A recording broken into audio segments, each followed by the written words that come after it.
26ویں پارے کا بنیادی موضوع ہے جدت کردار اور مثالی معاشرہ۔ یاد رکھیے کہ جدت کردار یا اپنے کردار میں جدت لانا، بہتری لانا، امپروو کرنا، یہ مثالی معاشرے کو جنم دیتا ہے۔ اور یہ جدت کردار مثالی معاشرے کے لیے بڑا ضروری ہے۔ آپ سمجھتے ہیں کہ ایک قوم انفرادی طور پر یا اجتماعی طور پر ایک ہی طرح کی روش میں چل رہی ہے، ایک مہینہ دوسرا مہینہ، ایک سال دوسرا سال، ایک زمانہ دوسرا زمانہ، وہ نسل در نسل ایک ہی طرح کی برائیاں پیدا ہو رہی ہیں، وہ معاشرہ کبھی بھی مثالی نہیں بنے گا۔ مثالی معاشرہ وہی بنتا ہے کہ جس معاشرے کے اندر لوگ بہتری کی طرف قدم اٹھاتے ہیں۔ انفرادی طور پر بھی ہر شخص یہ کوشش کرتا ہے کہ میرا آنے والا دن گزرے ہوئے دن سے بہتر ہونا چاہیے۔ اس کو کہتے ہیں جدت کردار۔ اور پھر یہ جدت کردار جو ہے وہ مثالی معاشرے کو جنم دیتا ہے۔ بات یہ ہے کہ بڑی کوتاہیاں ہیں ہمارے اندر، بڑی خامیاں ہیں، غلطیاں ہیں، لیکن اپنی طرف سے کوشش تو یہی ہے کہ اللہ کے رستے کی طرف لگے ہیں۔ چلو ایک نہ ایک دن اللہ اسی رستے پہ چن لے گا اور اپنے پسندیدہ لوگوں میں شامل کر لے گا۔ جیسے ایک شخص ہے رسول اللہ کے پاس، آگے کسی کی شکایت کرنے لگا، کہتا ہے یا رسول اللہ صلی اللہ علیہ وسلم ان فلانا یصلی ویسرق، فلاں آدمی نماز بھی پڑھتا ہے اور چوری بھی کرتا ہے۔ تو آپ علیہ الصلوۃ والسلام نے فرمایا انہ سینہاہ ما تقول، وہ اگر نماز پڑھ رہا ہے تو ایک دن آئے گا کہ اس کی نماز اس کو اس کی چوری سے روک دے گی۔ یعنی وہ اس رستے پر تو ہے نا، خامیاں تو ہیں اس کے اندر، کوتاہیاں تو ہیں،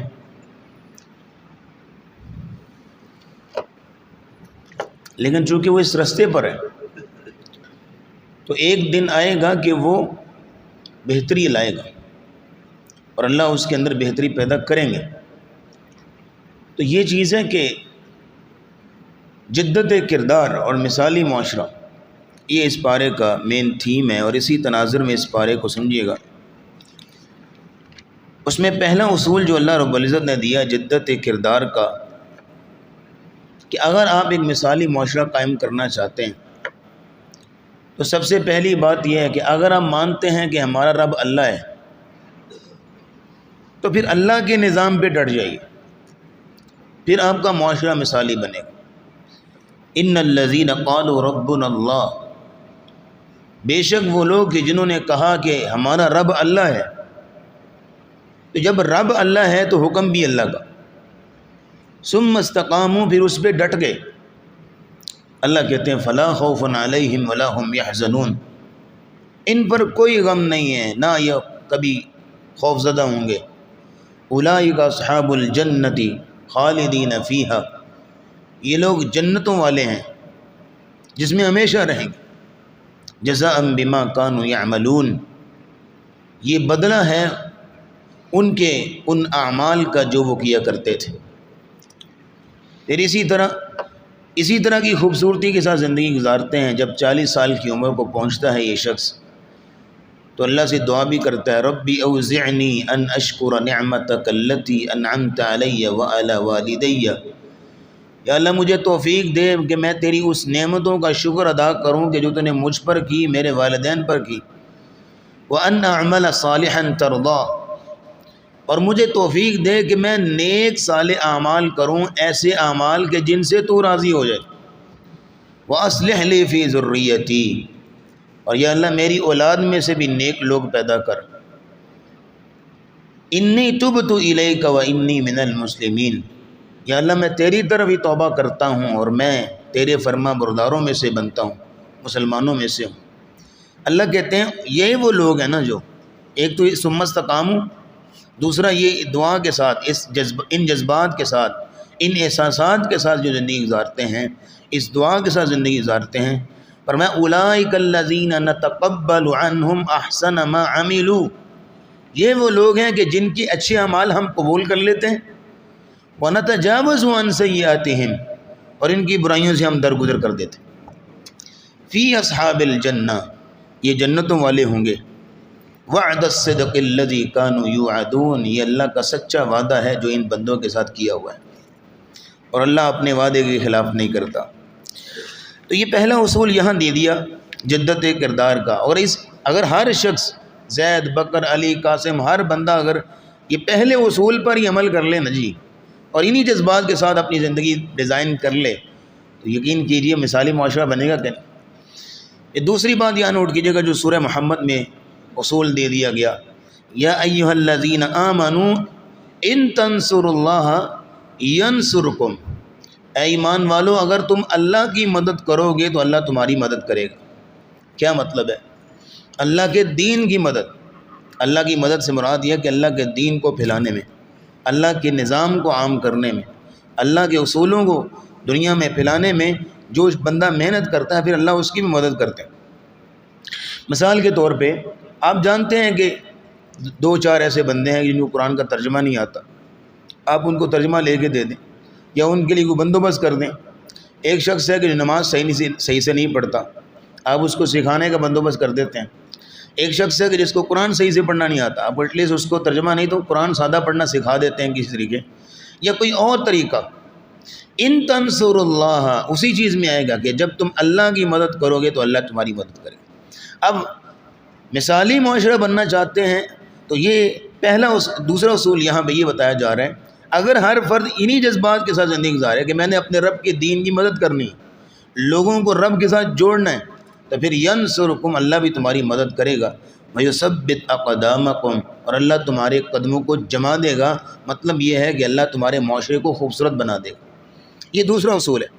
تیسرا اصول نوٹ کر لیجئے گا، اگر جدت کردار لانا چاہتے ہیں تو تیسرا اصول بڑا منفرد ٹائپ کا ہے. اللہ فرماتے ہیں فَاعْلَمْ، جان لو، أَنَّهُ لَا إِلَٰهَ إِلَّا اللَّهُ، کہ اللہ کے سوا کوئی معبود نہیں ہے. آپ دوسرے لفظوں میں ترجمہ کروں تو یہ ترجمہ کچھ یوں ہوگا، فَاعْلَمْ، جان لو، سیکھ لو، سمجھ لو، أَنَّهُ لَا إِلَٰهَ إِلَّا اللَّهُ، کہ لا الہ الا اللہ کا مطلب کیا ہے، مفہوم کیا ہے، آداب کیا ہیں، تقاضے کیا ہیں، شرائط کیا ہیں، اس کو سمجھ لو. فَاعْلَمْ امر کا صیغہ ہے، اور اللہ الامر تدل علی الوجوب، امر جو ہے وہ وجوب پہ دلالت کرتا ہے، فرضیت کے بارے میں بتاتا ہے. جب امر آ جائے، آرڈر آ جائے، تو اس کا مطلب یہ کام فرض ہے. اس کا مطلب یہ ہوا کہ لا الہ الا اللہ جو ہمارا کلمہ ہے، جس کی بنیاد پہ ہم مسلمان ہیں، جس کی بنیاد پہ ہم رسول اللہ کی امت میں سے ہیں، جس کی بنیاد پہ ہم جو ہے دیگر اعمال کر رہے ہیں، اس کا مفہوم بھی سمجھنا چاہیے. ہمارے یہاں میجورٹی کو کلمے کا معنی نہیں آتا. کلمے کا مطلب آپ نے ہمارے یہاں، چلو یہاں جو مسجد میں بیٹھے ہیں یا ارد گرد جو ہمیں نظر آتے ہیں، ہمارے ہاں مطلب یہ ہے لا الہ الا اللہ، اللہ کے سوا کوئی معبود نہیں ہے. ٹھیک ہے جی، ترجمہ ٹھیک ہے میں نے، اللہ کے سوا کوئی معبود برحق نہیں. لیکن سر جب اللہ کے سوا معبود برحق کوئی نہیں تو پھر حکم کس کا چلے گا، نظام کس کا چلے گا، آرڈر کس کا چلے گا؟ اللہ کا چلے گا نا. پھر کسی اور کی رائے نہیں مانی جائے گی، کسی اور کا مشورہ نہیں لیا جائے گا جو اللہ کے اصولوں کے خلاف ہو، کسی اور کی رائے کو فوقیت نہیں دی جائے گی اللہ کے اور اس کے رسول کے حکم کے اوپر. یہ اصل مطلب ہے کلمہ، یہ اس کے آداب میں سے ہیں، شرائط اور تقاضوں میں سے. فَعْلَمْ، بس یہ نہیں کہ لا الہ الا اللہ پڑھ لیا باقی جو مرضی کرتے پھر. آپ کو پتہ ہے کہ مشرکین مکہ کے سامنے جب لا الہ الا اللہ پڑھا جاتا تھا تو کیوں ان کو، جو پنجابی کا لفظ ہے کہ رڑکنا، آنکھوں میں کیوں رڑکتا تھا ان کے کلمہ، کہ ان کو پتہ تھا کہ لا الہ الا اللہ پڑھ لیا تو پھر نظام اللہ کا چلے گا، پھر ہماری کوئی نہیں سنی جائے گی، ہماری بات نہیں مانی جائے گی. صلح حدیبیہ کے موقع پر معاملہ کیا بنا تھا کہ جب شرائط لکھی جا رہی تھیں رسول اللہ نے لکھا کہ من محمد رسول اللہ، رسول اللہ صلی اللہ علیہ وسلم کی طرف سے. تو سہیل بن عمر کہنے لگا اگر آپ کو رسول اللہ ہی مان لیا تو پھر جھگڑا کس بات کا، ہم نہیں مانتے. من محمد عبداللہ لکھیے، بن عبداللہ لکھیے، محمد بن عبداللہ کی طرف سے، محمد رسول اللہ نہیں. کیوں؟ ان کو پتہ تھا کہ جب رسول اللہ مان لیا تو پھر غلامی کرنا پڑے گی، پھر اطاعت کرنا پڑے گی، پھر پیچھے لگنا پڑے گا، پھر اپنی تمام رائے، اپنی تمام جو ہے خواہشات، اپنے تمام مفادات چھوڑ کے جو یہ کہیں گے بس وہی کرنا پڑے گا، جس سے روکیں گے رکنا پڑے گا، جس کا حکم دیں گے وہ کرنا پڑے گا. اس لیے کہ ہم مانتے ہی نہیں ہیں. آج کا مسلمان کہتا ہے بس محمد اور رسول اللہ پڑھ لو باقی جو مرضی کرتے پھرو. اس لیے کلمے کا معنی نہیں سمجھ آیا نا، اس لیے تو مثالی معاشرہ نہیں بن رہا، جدت کردار ہو ہی نہیں رہا. جدت کردار اور مثالی معاشرہ آپ قائم کرنا چاہتے ہیں تو یہ 26واں پارہ جو ہے وہ بڑا یونیک ہے اس ٹاپک کے لیے. فرمایا فَعْلَمْ أَنَّهُ لَا إِلَهَ إِلَّا اللَّهُ، جان لو، سمجھ لو، سیکھ لو، ذہنوں میں بٹھا لو، اپنے آپ کو آمادہ کر لو اس بات پہ کہ انہ لا الہ الا اللہ، کہ اللہ کے سوا کوئی معبود برحق نہیں. یہاں 3 اصول اللہ نے دے دیے. چوتھا اصول نوٹ کیجئے گا جو اللہ رب العزت نے سورۃ الفتح کے اندر بیان فرمایا. محمد الرسول اللہ، محمد صلی اللہ علیہ وسلم اللہ کے رسول ہیں. کلمے کے 2 جز پورے ہو گئے. ایک میں کہا کہ فَعْلَمْ أَنَّهُ لَا إِلَهَ إِلَّا اللَّهُ، دوسرے میں کہا محمد الرسول اللہ صلی اللہ علیہ وسلم. کلمے کے دونوں جز پورے ہو گئے. اصول کیا ہے یہاں پہ جدت کردار کا؟ وَالَّذِينَ مَعَهُ أَشِدَّاءُ عَلَى الْكُفَّارِ رُحَمَاءُ بَيْنَهُمْ، اور جو رسول اللہ کے ساتھی ہیں، رسول اللہ کے قریب. یہ آیت خاص تو صحابہ کے لیے، لیکن یہ ہے کہ قرآن تو پوری دنیا تک کے لیے نا. تو اس لیے فرمایا کہ والذین معہ، جو رسول اللہ کے ساتھ والے ہیں. ہم بھی رسول اللہ کے ساتھ والے ہیں، ہم بھی رسول اللہ والے ہیں. اس لیے فرمایا والذین معہ، جو رسول اللہ کے ساتھ والے ہیں. اشداء علی الکفار رحماء بینہم، جو وہ کافروں پہ بڑے سخت ہیں اور آپس میں بڑے نرم ہیں. ہمارا معاملہ کیا ہے؟ ہم آپس میں بڑے سخت ہیں اور اوروں کے لیے نرم. اس لیے تو جدت کردار نہیں ہو رہا، اس لیے تو مثالی معاشرے قائم نہیں ہو رہا. ہم جتنا ہمارے کوئی کلوز ہوگا ہم اس کے لیے اتنے سخت ہوں گے. گھر والوں کی بات لے لیجئے، گھر میں معاملات کیا ہوتے ہیں؟ جیسے ہی باہر نکلا تو سبحان اللہ، چہرے پہ مسکراہٹیں اور جفیاں اور پتہ نہیں کیا کیا، دوست و احباب سے مل رہے ہوتے ہیں. لیکن جیسے ہی گھر میں انٹر ہوئے تو پتہ نہیں پوری دنیا جہان کا غصہ اسی بندے کو آتا ہے بس. یعنی جتنا والذین معہ اشداء علی الکفار رحماء بینہم، جتنے آپس میں قریب ہیں. مومنوں کی شان یہ ہے کہ اپنوں کے لیے نرم ہوتے ہیں. ہو ہلکا یاراں تو بریشم کی طرح نرم، رزم حق و باطل ہو تو فولاد ہے مومن. کہ جب جنگ ہو کافروں کے ساتھ برسرے بیکار ہوں تو پھر یہ ہے کہ وہاں معاملہ کیا ہوتا ہے کہ سختی ہوتی ہے، شدت ہوتی ہے، لیکن آپس میں انتہائی نرمی ہوتی ہے، شفقت کا پہلو ہوتا ہے. تراہم رکعا سجدا یبتغون فضلا من اللہ ورضوانا، تم ان کے چہروں سے پہچانو گے کہ اللہ کو سجدہ کرنے والے، رکوع کرنے والے نظر آتے ہوں گے. ان کے چہروں سے نظر آئے گا، ان کے چہروں سے چل گئے. آپ دیکھتے ہیں نا کہ اجنبی شخص کو دیکھتے ہیں باہر نکلتے ہوئے تو آپ اس کی شکل سے پہچان لیتے ہیں یار یہ نمازی بندہ ہے، یہ اللہ والا بندہ ہے، نیک انسان ہے. آپ کی چھڑی اس کہہ دیتے. تو یہ مثالی معاشرے کا فرد ہوتا ہے. وہ بات یہ ہے کہ یہ جدت کردار اور مثالی معاشرے کے اصول اللہ رب العزت دے رہے ہیں. 5واں اصول نوٹ کر لیجئے جو سورۃ الحجرات، بلکہ میں کہتا ہوں پورا پارہ چھوڑ کے سورۃ الحجرات ہی بیان کیے جائے نا اس ٹاپک پہ، جدت کردار اور مثالی معاشرہ، تو سورۃ الحجرات ہی کافی ہے کیونکہ اس کے اندر ہی بہت سارے ٹاپکس ہیں. تو اس میں پہلا ٹاپک یہ دیا گیا یا ایھا الذین آمنوا لا تقدموا بین یدی اللہ ورسولہ واتقوا اللہ. اے لوگو اللہ اور اس کے رسول سے آگے نہ بڑھو. کیا مطلب ہے اس کی؟ میں آپ کو مثال دیتا ہوں، مطلب سمجھ آ جائے گا.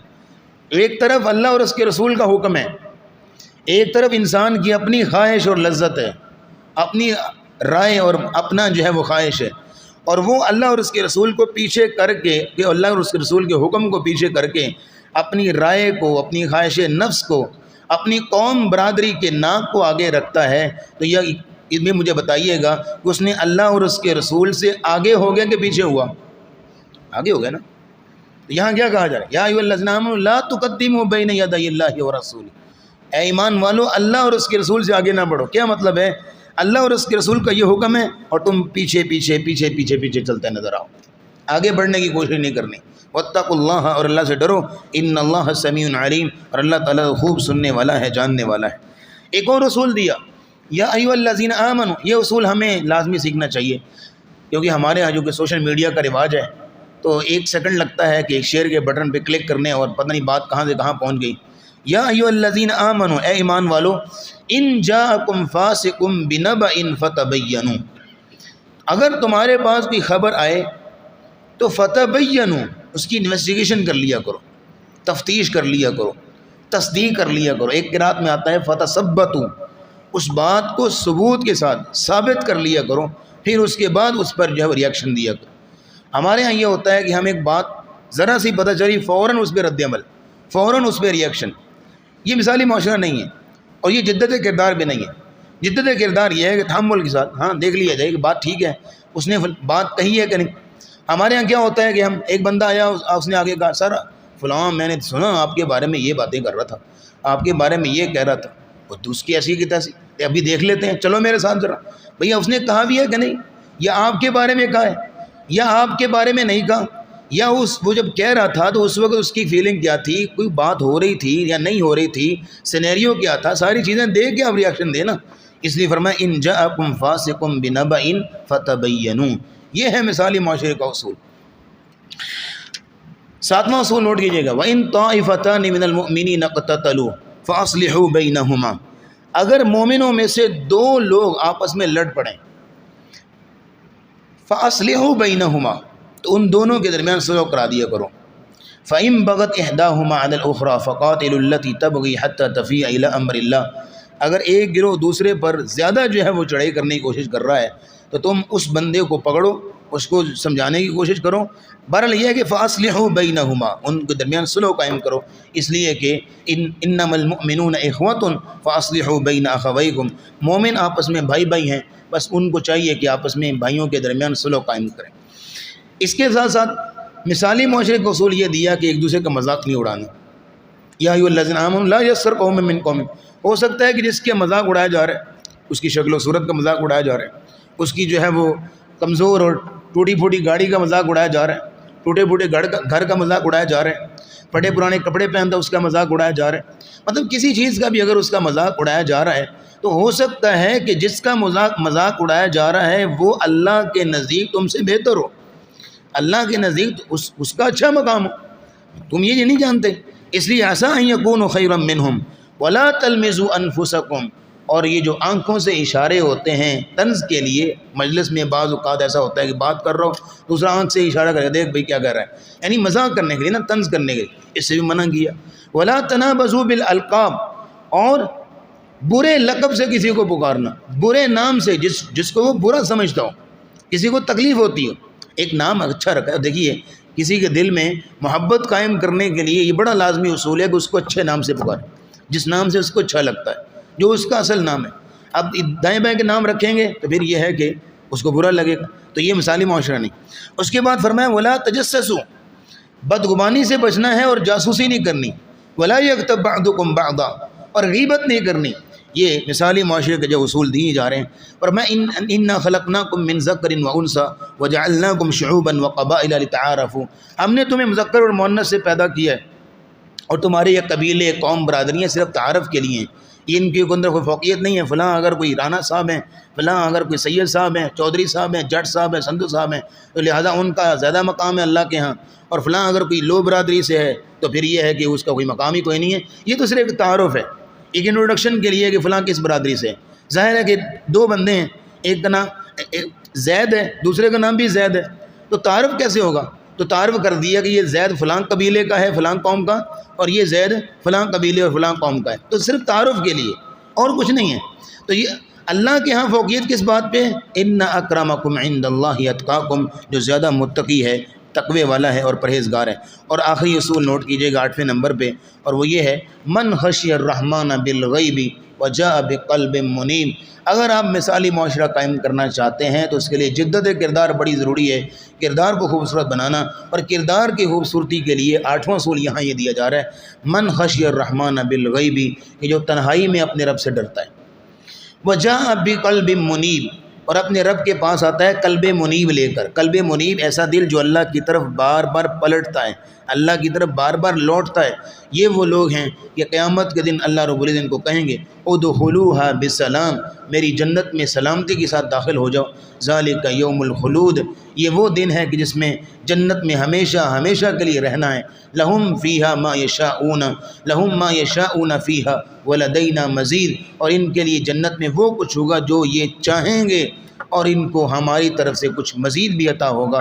یہ 8 اصول ہیں اس پارے کے اندر جو ہم نے آپ کے سامنے رکھے، جدت کردار کے اور مثالی معاشرے کے۔ اللہ رب العزت ہمارے کردار کو خوبصورت بنائے۔ وآخر دعوانا الحمدللہ رب العالمین۔